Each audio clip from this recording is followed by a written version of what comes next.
So we're going to practice using the watercolor sets and also the watercolor trays to activate color on our set and then mix a value of watercolor in these trays here. So the first thing I'm going to do is I'm actually going to use a slightly larger purple brush. This is a round brush here. I'm going to dip it into my water cup and I'm going to activate the colors on my palette that I want to use, okay? So I am going to just kind of I've got a little bit of water on here. I'm going to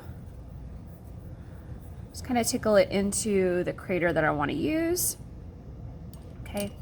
And the next thing I'm going to do with my larger brush is fill one of these craters with some water, okay? So this is about, I don't know, 5 or 6 globs of water, maybe 7 globs, just to fill that crater. And then what I'm going to do is I am going to take my brush, swirl it around on the dried watercolor here, and begin to add it to my crater of water.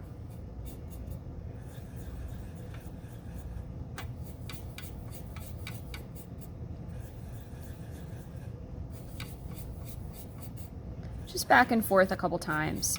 The more of the dried paint that you add to your crater of water, the darker it will be. And then in just a couple moments, we will test it.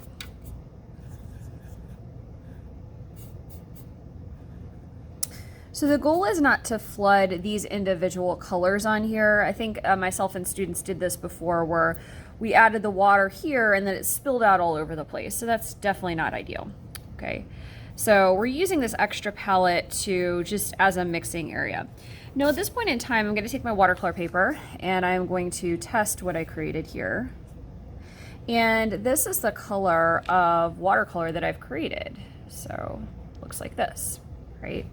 At this point in time, I can see if I can use this on my final by blending it out to the white of the paper. That is 500% more than fine. So I'm good with the way that this looks right now. Now let's say you wanted this color to be a little bit darker, a little bit deeper. What you could do is continue, just keep continuing on, okay? So dipping your paintbrush into your watercolor set, adding it to your color here, okay? Just back and forth. Kind of like so. Okay. If you want it lighter, you can add more water to the crater on your palette here, or you can add the water to your paper, all right? So I'm gonna move these at this point out of the way and just share with you how to do a fade in watercolor, okay? Now, a couple of things before we get started. Let's move this stuff here. Actually, I'm gonna move this here. And what I'm going to do is I'm gonna take my brush. In fact, I'm gonna downgrade my brush. So at this point, I'm in painting mode. I'm gonna be using my smaller range flat here. So not the big brush anymore. And what I'm going to do is to do a fade with watercolor, I am going to get some water on my paintbrush, tap it off on my paper towel a little bit, and I'm gonna add it about halfway onto my paper here. Now it kind of looks like I'm painting with invisible ink a little bit, but this bottom section of my paper right now has a little bit of water added. It's not a whole lot, it's just a little bit, okay? It's not drippy, sopping wet or anything like that. And at this point, what I'm going to do is I'm gonna pick up my color on my brush. Okay, so I'm gonna mix it around. And what I'm going to do is add it to the dry area.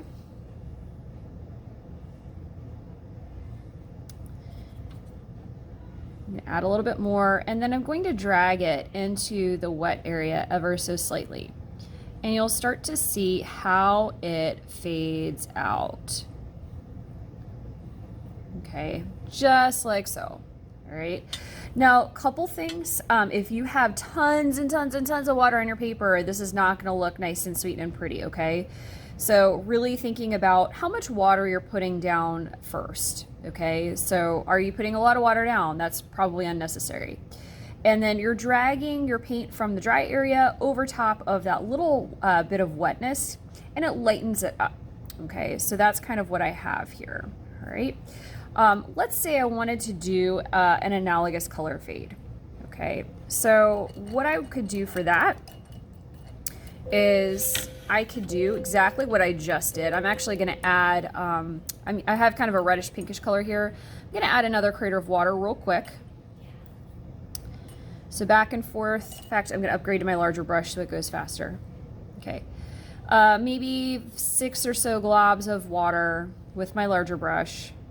Fill the crater. I'm going to activate my orange on my palette. Okay, and I am going to add little bits of orange to this. Again, I'm still using my larger brush for this just so it goes faster. And what I am going to do here is I'm going to test this to see what it looks like. That's looking pretty good. I'm going to do it a couple more times just to intensify the color, and then ready to start.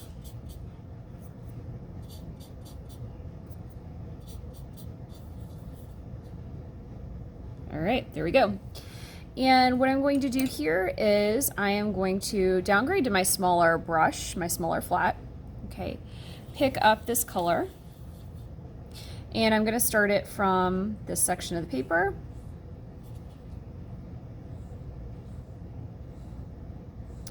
And gradually let it fade out, so I'm not dipping my brush anymore. Just gradually goes from dark to light there. And I'm going to rinse and blot. I'm going to pick up my pinkish red color on my paintbrush, tapping it off just a little bit. And I'm going to add it from one side into the other. There we go. Okay, and what I have here is kind of like your sunset-y color fade type thing. Now, if your water is going all over everywhere, you can just control the amount of water that you're putting down. Okay, so if you feel like it's starting to get soupy or whatever, just have a little bit of color on your brush. You can always tap it off on the side of your tray. You can always intensify it by going back into your watercolor set. Right. Adding it, tapping off, adding it the opposite way. If this is too light for you, what you can do is go back to your watercolor set.